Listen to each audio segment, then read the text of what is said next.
বজ্রপাতে মৃত্যু হলো এক শ্রমিকের। আজ সকালে ঘটনাটি ঘটেছে ইংরেজবাজার ব্লকের মহদীপুর গ্রাম পঞ্চায়েতের একে গোপালন কলোনি এলাকায়।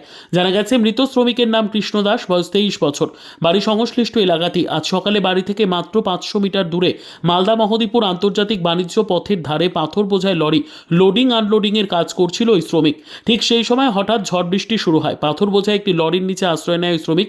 ঠিক সেই সময় হঠাৎ বজ্রপাতে মৃত্যু হয় তার বলে পরিবারের দাবি। পরে তাকে উদ্ধার করে মালদা মেডিকেল কলেজ হাসপাতালে নিয়ে আসা হলে চিকিৎসকরা মৃত বলে ঘোষণা করে।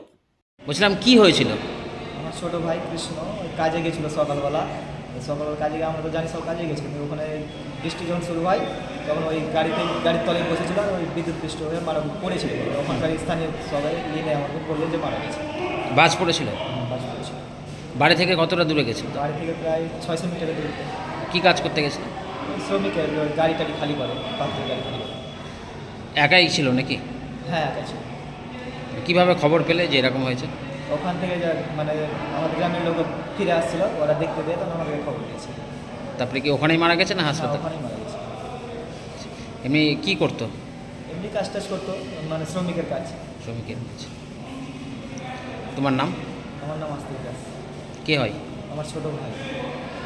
ব্যুরো রিপোর্ট, উত্তর বাংলা সংবাদ।